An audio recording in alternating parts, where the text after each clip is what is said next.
మనం తమిళనాడులోని పుష్పవనానికి వచ్చాము. పుష్పవనంలో వచ్చేసి బుద్ధుడి విగ్రహము నిరాదరణకు గురైంది.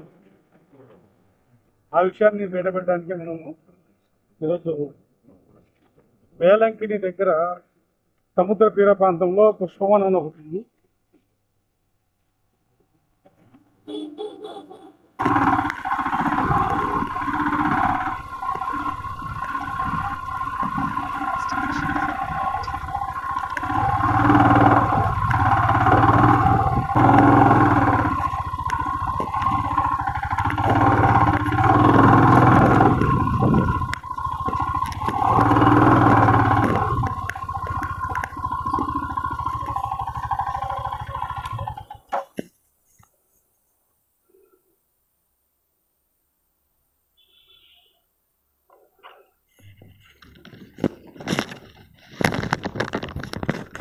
చూశారు కదా మిత్రులరా,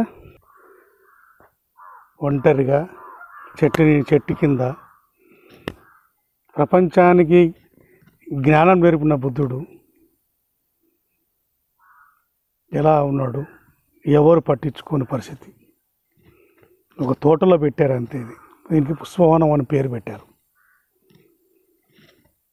బౌద్ధ చరిత్ర, బౌద్ధంపై ఎంత దాడి జరిగిందనేది ఊహించుకుంటేనే చాలా భయం వేస్తుంది. అంటే చరిత్ర పట్ల ప్రజలు ఇంట్రెస్ట్ చూపించకపోవడం కూడా ఒక విధంగా తప్పిదమే అనిపిస్తుంది. ఎందుకంటే చరిత్ర అంటే భయపడతారు, పురాణం అంటే ఇష్టపడతారు, మహిమలు మాయలు కావాలంటారు. కానీ నిజంగా మన పూర్వీకులు ఏం జరిగింది, చరిత్ర ఏంటిది, శాసనాలు ఏంటిది, దాని యొక్క ఆధారాలు ఏంటివి, ఇవన్నీ ఎవరు ఆలోచిస్తలేరు మిత్రులరా.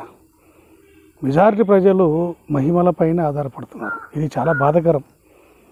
సరే, ఈ యొక్క బుద్ధుని చరిత్ర తెలుసుకుందాం. మరి తెలుసుకొని వివరిస్తా. ఓకేనా? Thank you.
హాయ్ మిత్రులరా, మనము నాగపట్నం దగ్గర వేలాంగిని దగ్గర పుష్పవనం అనే ఒక మాన్యుమెంట్ దగ్గర ఉన్నాం.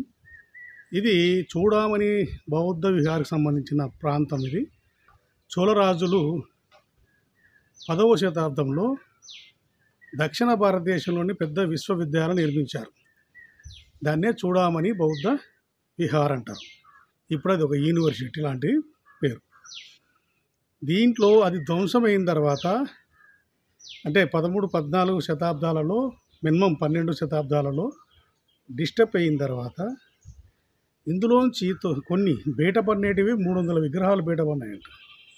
ఇంకా ఇక్కడ ఈ ప్రాంతంలో ఎక్కడైనా భూగర్భంలో భూస్థాపితం అయిపోయింది అనేది చరిత్ర తెలుస్తుంది. ఇది కూడా, ఈ విగ్రహం కూడా రైతులు దున్నుతుంటే తల వరకు బయటపడితే తవ్వితే ఈ విగ్రహం బయటపడి, ఇదే ప్రాంతం. దీన్నే పుష్పవనం పార్క్ పెట్టారు, పుష్పవనం.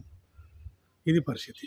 అంటే బుద్ధుడు చేసిన నేరం ఏంటో తెలియదు, బౌద్ధం చేసిన నేరం ఏంటో తెలియదు.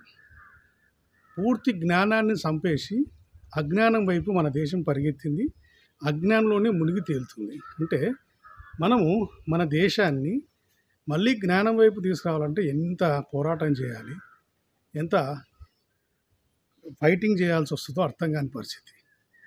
బుద్ధుడు చెప్పిన జ్ఞానము విదేశాలలో డెవలప్ అయ్యి ప్రపంచంతో పోటీ పడుతున్నాయి. ఈ దేశంలో పుట్టిన బౌద్ధము ఇలా చూడండి, అన్యకాంతమై అనాథగా దిక్కులేని చెట్టు. అంటే ఇదంతా రావి చెట్టు. ఇది రావి చెట్టు కిందనే బుద్ధుడు ఉంటాడు ప్రతి చోట. అయితే ఈ రావి చెట్టు కూడా చాలా ప్రాచీనమైందని చెప్పి తెలుస్తుంది. ఎందుకంటే ఇంత పెద్ద చెట్టు అంటే దాదాపు 1100 పైనే వయసు ఉంటుంది దీనికి. అంటే లేదా ఆ బుద్ధుడి కన్నా ముందే ఇక్కడ ఉండాలి చెట్టు. సో ఇలా బుద్ధుడు నిరాదరణ గురయ్యి దిక్కులేనిగా ఎక్కడో అసలు ఏమీ లేదు ఇక్కడ. అంటే దీనికి ఒక కాంపౌండ్ కట్టేశారు, చుట్టూ కాంపౌండ్ కట్టేసి వదిలేశారు. అంటే ఈరోజు మనం పూజిస్తున్న దేవీ దేవతలన్నీ బుద్ధుని ప్రతిరూపాలే. బుద్ధుని ప్రతిరూపాలే, ఇది పక్క. ఆయన ద్వారా వచ్చిన సాహిత్యం, ఆయన ద్వారా పుట్టినదే. బౌద్ధమే ఈ దేశంలో పునాది. ఈ యొక్క స్థానిక గ్రామ దేవతలు, అమ్మతలుల కల్చర్ కూడా బౌద్ధానికి అడిక్ట్ అయిపోయి బౌద్ధంలో మెర్జ్ అయిపోయాయి. అంటే అంత లెజెండరీ వ్యవస్థగా ఉన్న ఈ బౌద్ధ మార్గాన్ని ఎందుకు ధ్వంసం చేశారు? ఎందుకు ఈరోజు మేకప్లు పోసి, కండ్లకు రాగి రేకులు, సిల్వర్ రేకులు పెట్టి, ముక్కుకి ముక్కు పుడకలు పెట్టి, లిప్స్టిక్లు పూసి దుకాణం ఎందుకు ఓపెన్ చేశారు? మధ్యవర్తన అసలు బుద్ధుడికి ప్రజల మధ్యన దళారు వ్యవస్థ, బ్రోకర్ వ్యవస్థ ఎందుకు వచ్చింది? బుద్ధునికి మేకప్ చేసి దేవుడి పేరు పెట్టి ఆయనకు ప్రజలకు మధ్యన ఒక వ్యవస్థ ఎవడు క్రియేట్ చేసుకున్నాడు, ఎందుకు క్రియేట్ చేసుకున్నాడు అనేదే రాబో రోజుల్లో తెలియాల్సిన పరిస్థితి ఉంది మిత్రులారా. నా బౌద్ధం కోసం అన్వేషణ తమిళనాడు రాష్ట్రంలో జరుగుతుంది.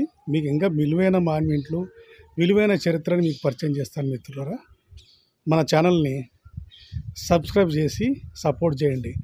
సనాతన హిస్టరీ ఛానల్ అని పేరు మార్చాను. ఇంతకుముందుకు బహుజన 9 న్యూస్ హిస్టరీ ఉండే, సనాతన హిస్టరీ ఛానల్గా మార్చడం జరిగింది. దయచేసి కొంచెం సెర్చ్ చేసుకుంటే చాలా సనాతన పేర్లు దొరుకుతాయి. కానీ ఆటోమేటిక్గా నేను నల్ల దున్నపోతులక ఒకటి కనపడతాయి కదా, ఈజీగా మీరు వీడియోలు గుర్తుపట్టవచ్చు. ఓకేనా? థ్యాంక్ యూ మిత్రులారా. నమో బుద్ధాయ్.